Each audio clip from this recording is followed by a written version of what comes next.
Seja muito bem-vinda a mais um episódio do Carreira e Suas Vozes.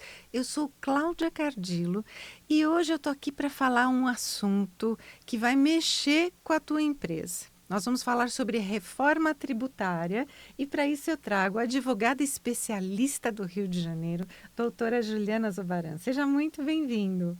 Obrigada, Cláudia. Obrigada a todos vocês que estão nos ouvindo. Parece um tema, por muitas vezes, árduo, mas ele é muito necessário para o pequeno e médio empresário.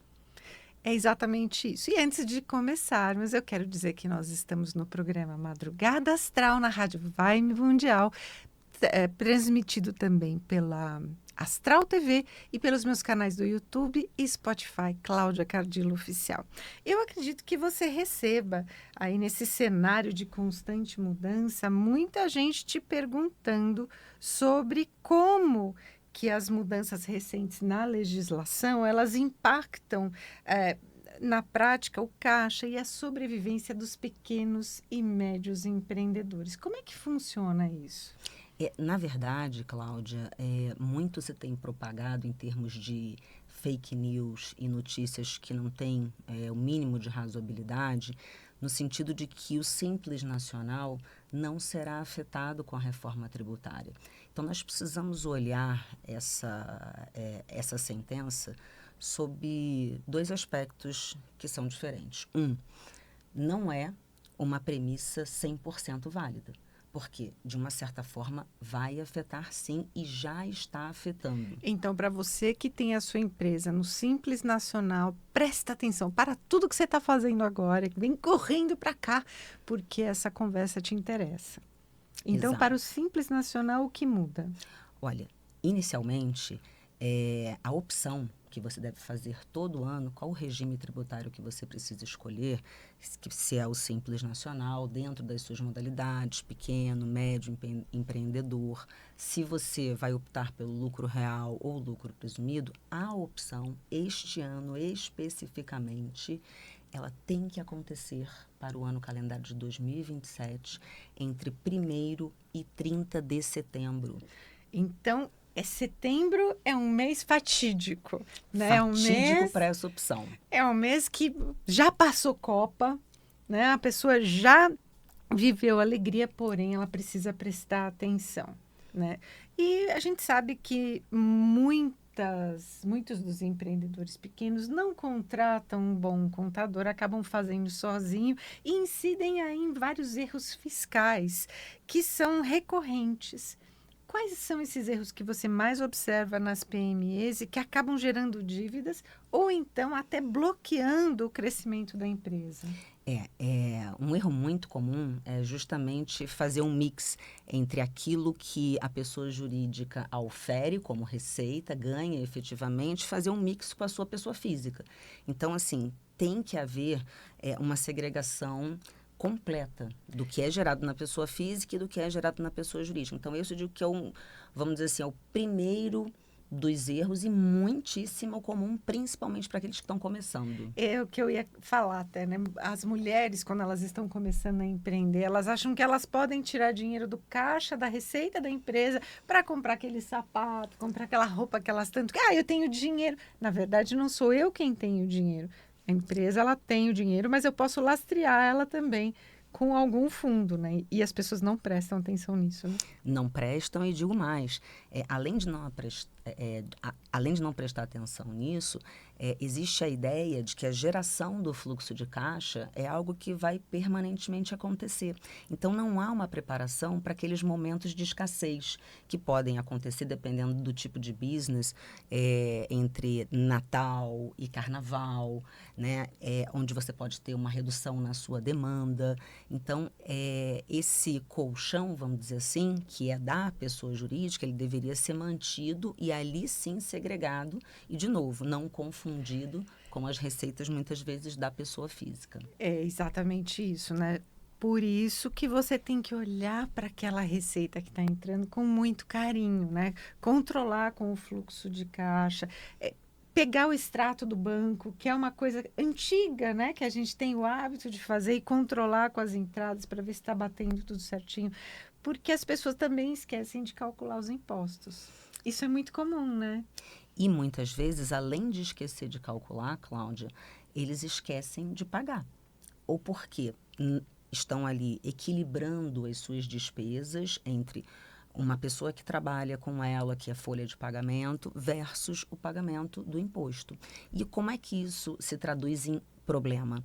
Porque muitas vezes aquela pessoa jurídica que está no Simples, ela vai ser retirada daquele regime, que é um regime de benefícios, você paga menos impostos, e vai automaticamente para um outro regime que costuma ser o do lucro presumido e muitas vezes nem se dá conta. Então, só vai se dar conta no momento em que estiver inapta, não conseguir emitir uma nota fiscal quando demandada. Muitas vezes, mas como é que eu vou fazer para ajustar isso? Muitas vezes você não consegue, porque o período de opção já passou. Então, é aquilo que eu falo. O tributo, ele não tem que ser olhado como um peso. Ele tem que fazer parte da estratégia do empresariado. E parte dessa estratégia, tanto ele vendendo B2B ou B2C. E por que eu estou dizendo isso? Na reforma tributária agora, a questão do crédito vai ser muito importante. O que isso significa? Significa que se eu estou comprando uma garrafa de água, eu realmente vou saber o quanto de imposto tem ali naquela garrafa de água. E por que isso é importante? Isso é importante na medida em que eu vou ter o que? Uma governança. Né? Eu vou efetivamente saber quanto todo mundo está pagando de imposto. E melhor, se eu vendo, por exemplo, B2B, pode ser que quem está comprando de mim tenha interesse em obtenção desse crédito. Se a gente está falando de 28% de Uau! IBS ou CBS, que vai ser o maior IVA do mundo, você imagina o fornecedor não pagar o imposto e aí quando você compra dele, você tem que ajustar no seu preço 28%. Isso é inimaginável, quebra os negócios.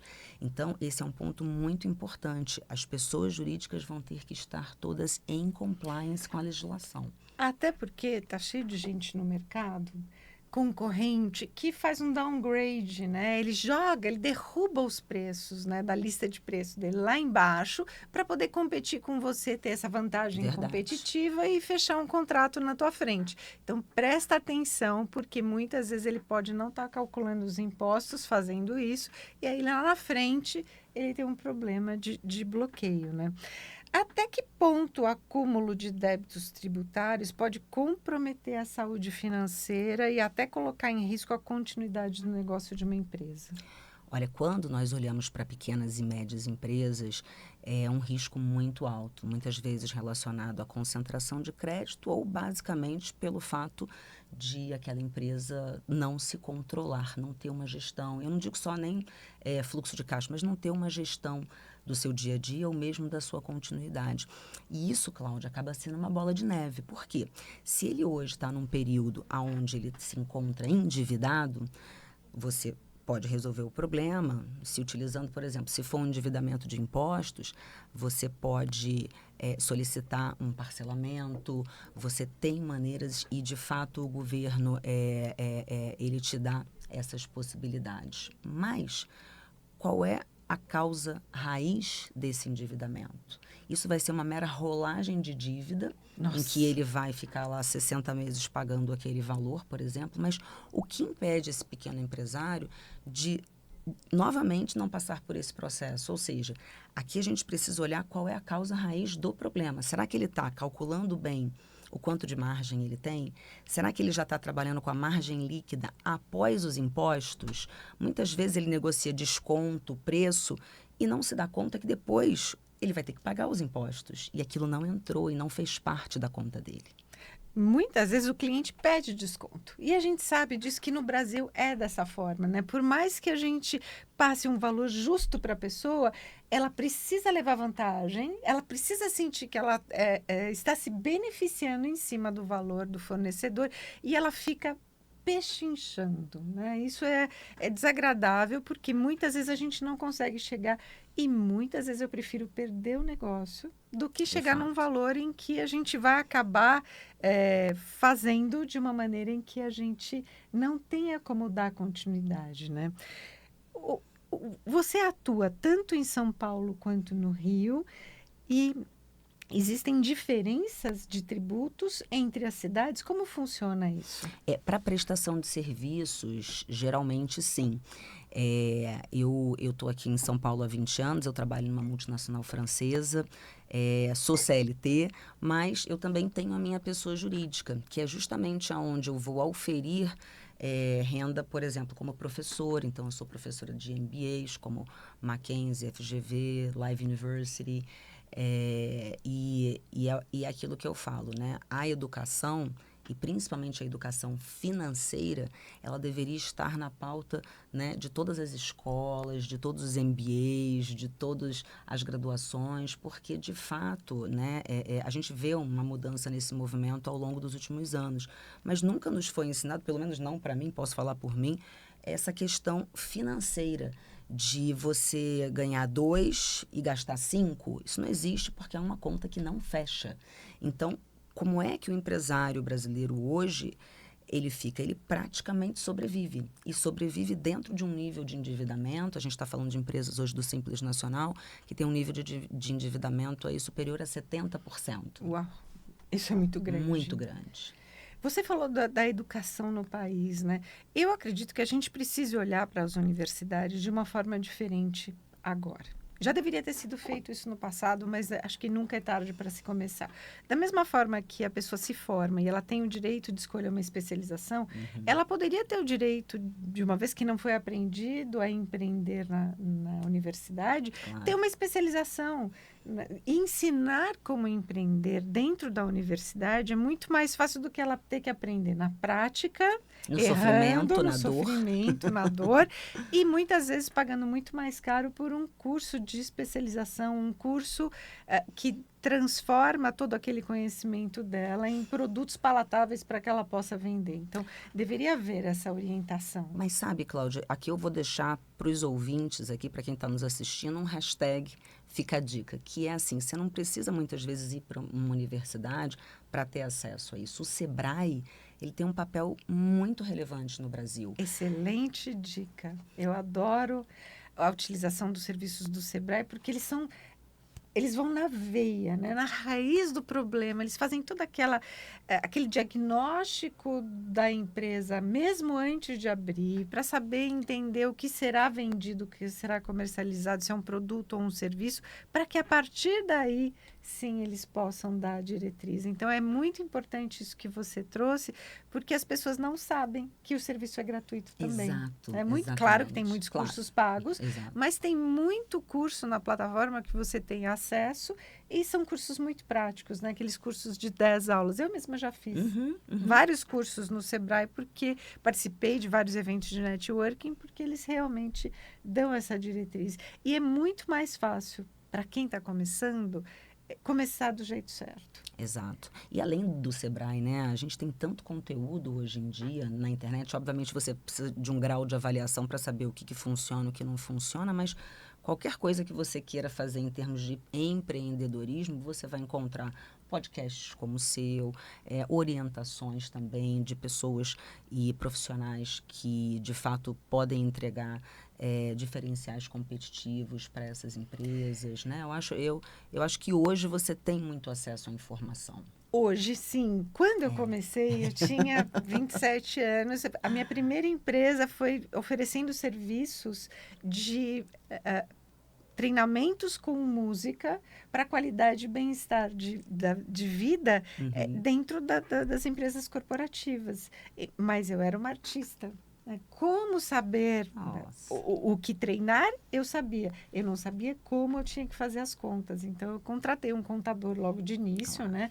Para que ele pudesse me ajudar com esses tributos, com as contas. E foi a partir daí que eu entendi uma série de coisas que eu jamais tive acesso. Verdade. Então, a gente realmente, quando a gente não sabe, a gente precisa contratar.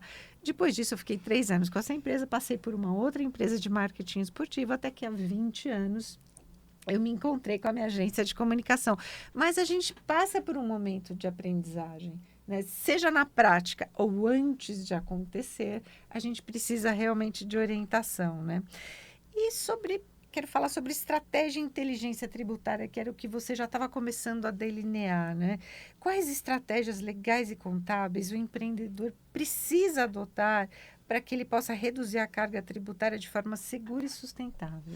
Você falou duas palavras que fazem a diferença no tom da tua pergunta, que é de forma segura e sustentável. Sustentável o quê? No longo prazo. A gente tem que pensar que uma pessoa jurídica, ela tem anos infinitos à frente. Então, a primeira dica é aquela da organização, ou seja, antes mesmo de empreender, saiba qual é o melhor regime, o que é mais adequado para você. Pode parecer que eu estou falando aqui grego, mas, gente, não é. E, de fato, como a Cláudia colocou aqui, temos que confiar em alguém com conhecimento técnico e essa pessoa seria o seu contador.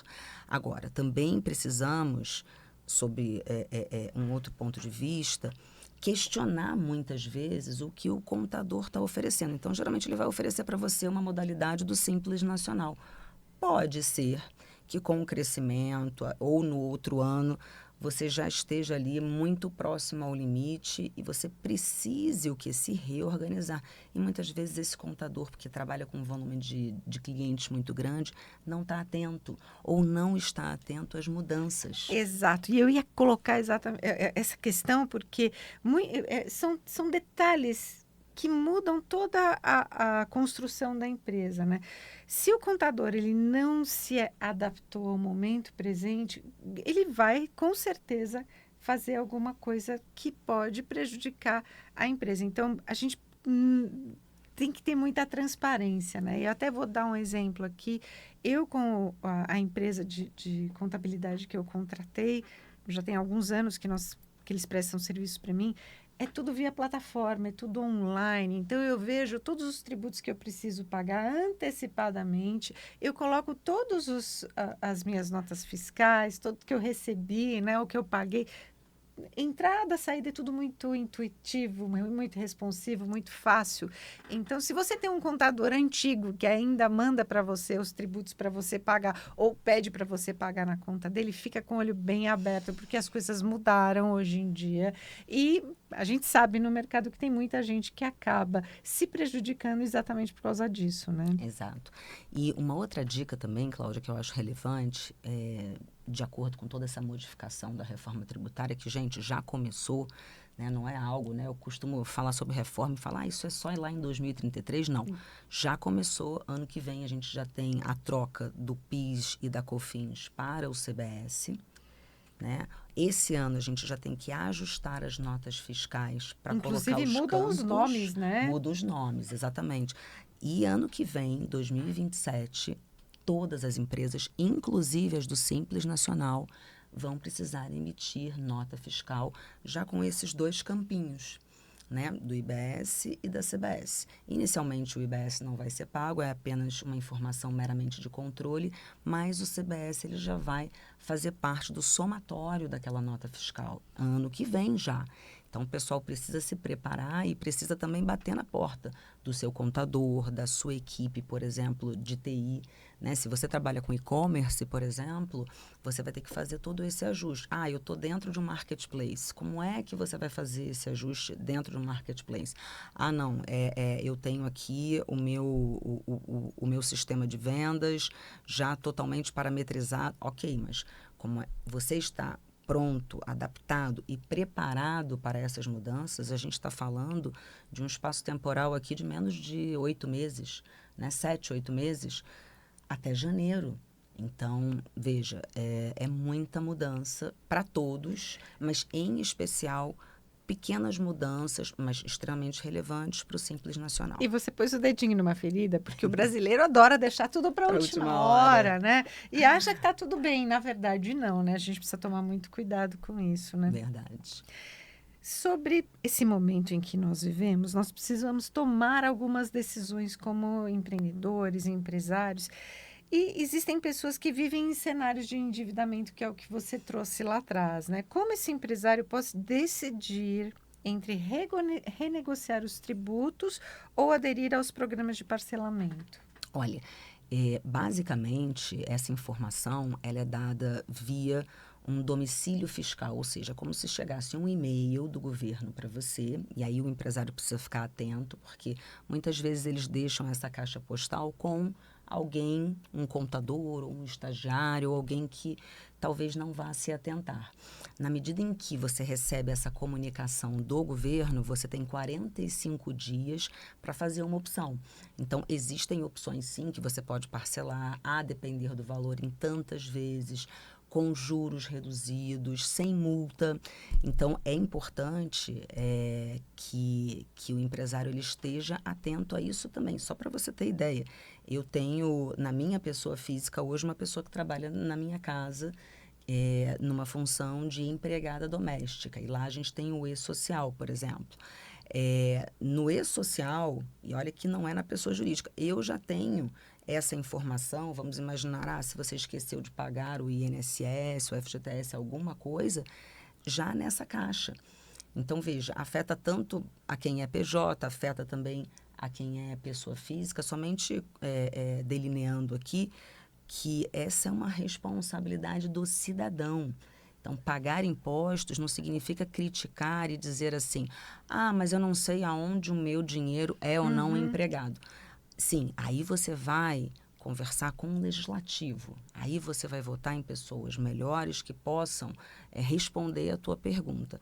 Agora, simplesmente se usar dessa máxima para não pagar imposto, não é algo que é coerente. De jeito maneira, né? Criticar, eu sei que é muito mais fácil porque criticar é uma defesa muito grande, né? Então, a pessoa critica para que ela não tenha uma atitude, não tome uma ação, não pense a respeito.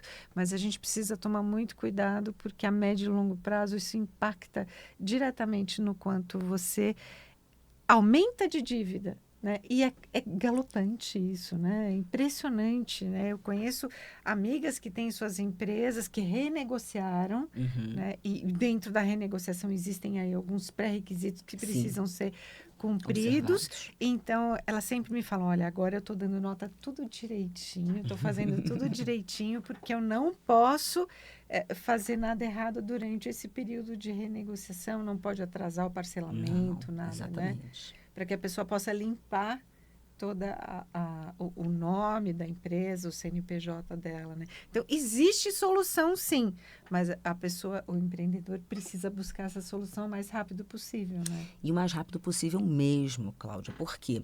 Porque na medida em que uma empresa hoje ela solicita, por exemplo, uma proposta, né, solicita alguma prestação de serviços, por exemplo, da sua empresa, vamos imaginar que sua empresa hoje está no Simples Nacional. O que ela vai começar a demandar agora de você como fornecedor? Que você esteja 100% ok com as receitas. Eu estou falando receita federal, estadual e municipal, dependendo do teu tipo de business.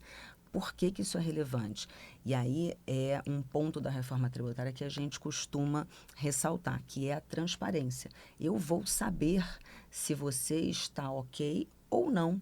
Na medida em que você não está ok, aí existe uma expressão na legislação que eles chamam de devedor quanto mais. Ou seja, aquela pessoa jurídica que deve, vai rolando aquela dívida, faz o parcelamento, mas não paga. Se você é enquadrada como devedor quanto mais, qual é a consequência prática disso? Quem está comprando de você pode ter algum problema no crédito, ou seja, pode ter uma glosa desse crédito ou você ser impedida de faturar. Então, isso acaba rolando para o outro, reverbera, enrola o outro junto no mesmo nó. Que interessante isso. Então é uma mudança de cultura e de mindset que é muito positiva. Por quê? Porque finalmente agora a gente vai cobrar todo mundo da cadeia de fornecedores para que, olha, você precisa estar regular. Senão eu vou te tirar do meu cadastro. Isso já acontece no sistema de pontuação de pessoa física, Isso. né? Eu recebi aquele selinho de bom condutor na CNH também, né? É. Então, a gente procura fazer o mais certo possível tudo que faz na minha empresa também. Tem o contador justamente para que ele faça tudo certinho. Mas a dica de hoje é contrate alguém que entenda do negócio, porque se você fizer sozinho, muitas vezes você pode se prejudicar. Juliana, nós estamos terminando a nossa entrevista. que E rápido. que assunto interessante e que pode mudar a vida de muita gente, né? Verdade. Deixa aqui, por favor, as tuas mídias sociais para que as pessoas possam te encontrar. Tá legal. No YouTube eu tô como Juliana Zobaran. E o Zobaran é bem fácil, é Z-O-B de bala A, R de rato, A-N de navio. Também Juliana Zobaran no LinkedIn e no Instagram está Juliana F-L, que é França Lourenço, Zobaran. Também com N no final. Que Muito legal. obrigada. Te viu, agradeço muito Cláudia? pela tua chegada aqui. Ela veio do Rio, mora aqui, mora no Rio. Isso é maravilhoso porque ela entende das duas cidades. E para você que está nos ouvindo, até o próximo episódio do Carreira e Suas Vozes. Tchau.